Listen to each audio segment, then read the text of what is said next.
વડગામ તાલુકાના કલેડા ગામમાંથી 11 બકરા સહિત 7 પંખા અને 14 પંખાનો માલ મટીરીયલ એક જ રાતમાં ચોરાયો। જો વાત કરવામાં આવે તો 31 ડિસેમ્બર 2023ના મોડી રાત્રે વડગામ તાલુકાના અંતરિયાળ વિસ્તારમાં આવેલ કાલેડા ગામની નજીક લકી ગોટ ફાર્મમાંથી 11 બકરા અને બાજુમાં આવેલા મરઘા ફાર્મમાંથી પણ 7 પંખા સહિત 14 પંખાનો માલ મટીરીયલ ચોરાયો। કાલેડા ગામના મુખી કમ્પાઉન્ડમાંથી લકી ગોટ ફાર્મના સીસીટીવી કેમેરાના કેબલ કાપી શેડના તાળા તોડી 11 બકરા અને બાજુમાં આવેલા મરઘા ફાર્મમાંથી 4 પંખા સહિત 14 પંખાના માલ મટીરીયલ્સનો એક જ રાતે તસ્કરોએ ચોરીના ગુનાને અંજામ આપ્યો। બનાવ અંગે વડગામ તાલુકા પોલીસ સ્ટેશને જાણ કરાતા વધુ તપાસ હાથ ધરી છે। મારું નામ ફૈજુર રહેમાન મુખી, ગામ કાલેડા, તાલુકો વડગામ, જિલ્લા બનાસકાંઠા।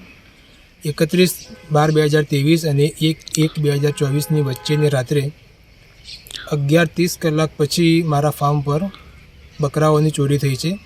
મારી પાસે કુલ 54 સોજત નસલના બકરા હતા। એમાંથી 11 બકરા આ ચોર લોકો ચોરી ગયા છે। અને મારા ફાર્મની નજીક જ એક મરઘા ફાર્મ છે, જેમાંથી એ લોકોએ 14 પંખા ચોર્યા છે। અમે એ લોકોએ વડગામ પોલીસ મથકે FIR નોંધાવી દીધી છે અને મને માલિક ઉપર વિશ્વાસ છે કે પોલીસ થકી મને પૂરેપૂરો ન્યાય અપાવશે।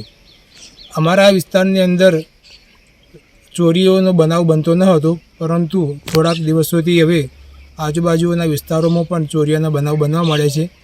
તો આ બાબતે વડગામ પોલીસ, ખેરાલુ પોલીસ અને બીજા કોઈ જે પોલીસ સ્ટેશનની હદો લાગતી હોય એ લોકો બરાબર ગંભીરતાથી આ વાતને ધ્યાને લેશે એવી અપીલ છે મારી। અહેવાલ ભરત પટેલ, સંબંધ ભારત ન્યૂઝ, અમીરગઢ।